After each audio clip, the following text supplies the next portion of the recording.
All right, take two on stop number one. We're in Moses Lake, Washington, and this is our first stop on our Thrifting Across America weekend.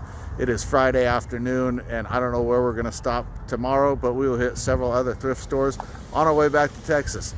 You haven't met my son Ivan yet, but here he is. Say hey. Hey, how's it going, everybody?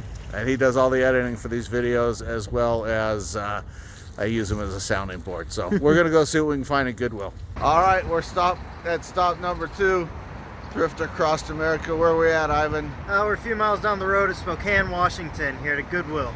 So Moses Lake, then Spokane. We picked up 3 shirts at the last spot in Moses Lake, so we're going to try and do about the same here. So let's go shopping. Okay, third stop. We're in Wyoming. We're at another Goodwill. It's the next day. We made 2 stops in Washington State. We drove through Idaho and Montana in the middle of the night. Now we're in Wyoming at Goodwill. So let's go see what we can find, huh? I bet they have some good stuff in there. All right, let's go. Our 4th stop, we're in Aurora, Colorado. What do you think of the weather here, Ivan? It's a beautiful day out here. Feels like it's 70 degrees. It's fantastic. No humidity, blue, clear sky. So we're gonna go and see if we can't find some items. You ready? Yeah, hope we see some good stuff. All right. In this video, I'm going to show you some of the items we bought and talk a little bit about our strategy, how to get in and out of the stores quickly since we did not have a lot of time to waste. We did that 2,200 mile trip in 2 days. We left Moses Lake, Washington Friday afternoon, and we got to Lake Jackson, Texas Sunday afternoon. So if this sounds interesting to you, stick around. We'll talk about what we bought.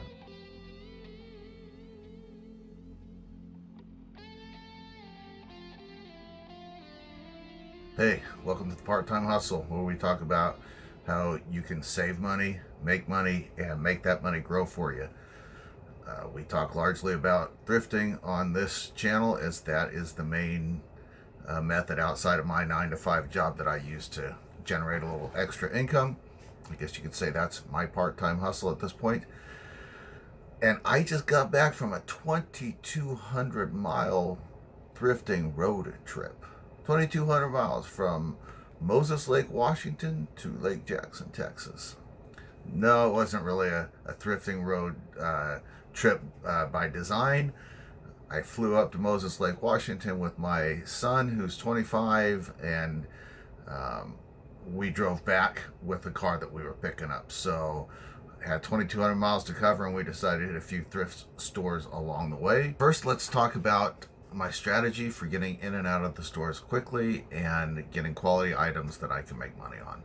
So I've used some resources, mostly other YouTubers, and taking notes on what they're buying and what's selling well for them. And I'm coming up with a list of brands to look for. I found that makes it much easier. So we just went in each store and tried to grab 6 or 8 items real quick and then take them over to where we could do a little better job screening them and pick the 2 or 3 best ones. That's what we did. We ended up coming home with 20 plus items. I have a few listed that we'll talk about and a few that are yet to be listed.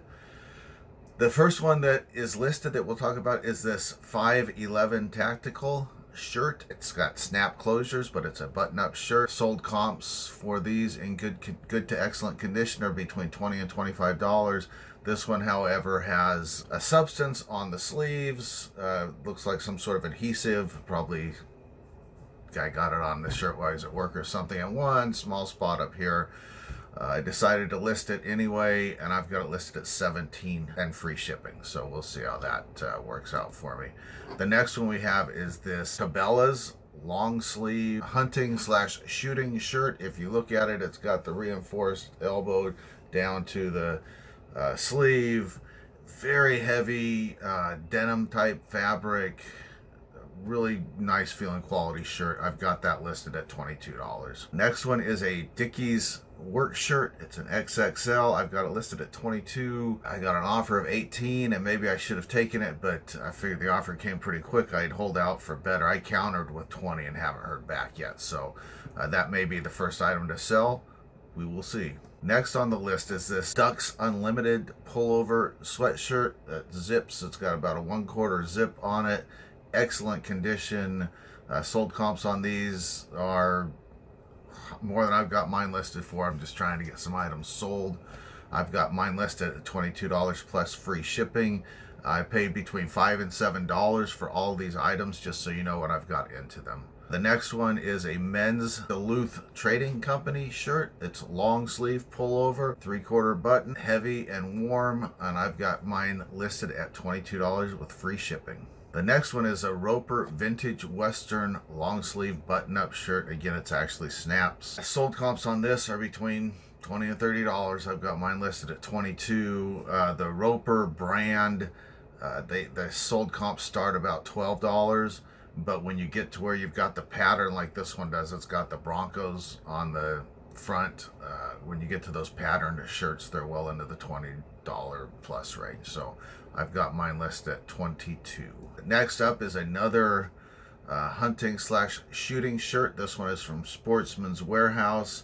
Again, it's nice, heavy. It does have 2 small spots on the front. Looks like maybe bleach splash or something.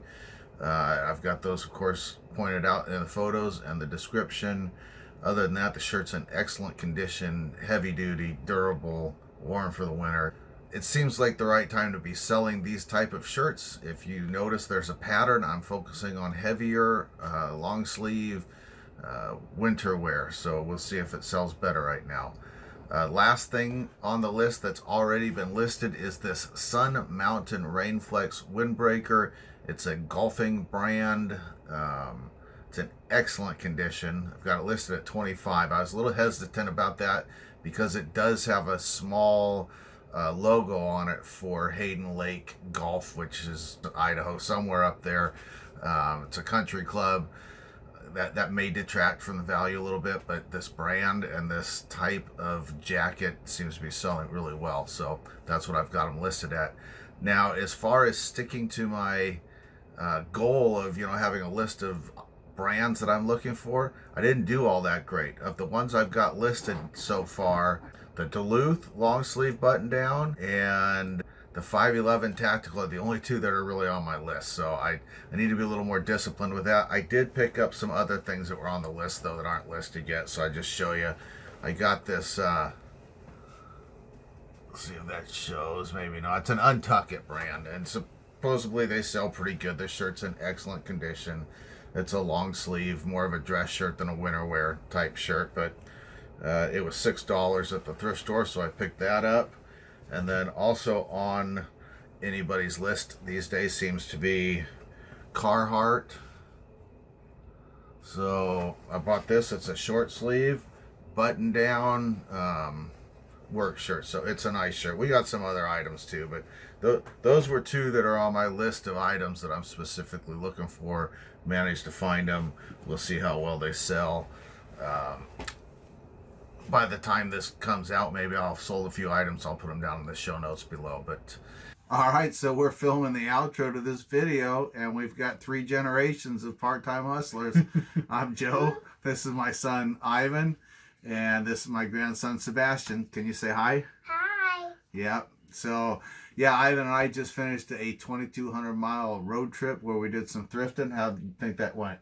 I think it went pretty good. There were a lot of good finds across the country. We stopped in Washington, Wyoming, and Colorado. Yeah. So we drove through more states than that, but we did have a little bit of a time crunch, and some of those states we drove through were in the middle of the night. So yeah, we had a couple stops in Washington, Wyoming, and Colorado. What do you say, buddy? Good. Good. So one of the things that I kind of realized on this trip, I think I already knew it, you already know it, but perspective matters when it comes to finding items. So I even ran across this jacket here, and it's something that I would have just passed up. Yeah, so it's an underfleece jacket that I'm familiar with from my time in the Army. It's an issued piece of gear that needs to be returned at the end of your service. And if you have to buy it from the Army themselves, it costs quite a bit of money. So we could potentially save soldiers quite a bit of money on their turn-in by selling it to them for a better price than the Army would. Yeah, so I looked it up on eBay and I looked at how many active listings there were and how many sold comps there were, and it seems to sell through fairly quickly for $20 or $30. I'm guessing that's a lot less than a soldier has to pay when he discharges. Yeah, I don't remember quite how much it was for me. I had to pay for a couple of pieces of gear I was missing, and it seemed like it was in excess of 100% markup, what you could get it for on the civilian market if you paid them directly. So Yeah, so some of the sold comps and some of the demand for this, I'm sure, are people just looking for a decent undergarment, a fleece jacket to put underneath what they're wearing. But I'm sure some of the demand is also soldiers who want to buy this for $25 instead of paying the Army $50 or $70 or whatever they charge. So. absolutely, I think that's true. So anyway, perspective. I would have passed this up, never given it a second thought. But my son, who's a veteran and is, familiar with this kind of stuff, said, no, this is worth grabbing. So we'll get this listed and we'll let you know how it does. Anyway, guys, until next time, work hard, work smart, and success will follow. We'll see you on the flip side.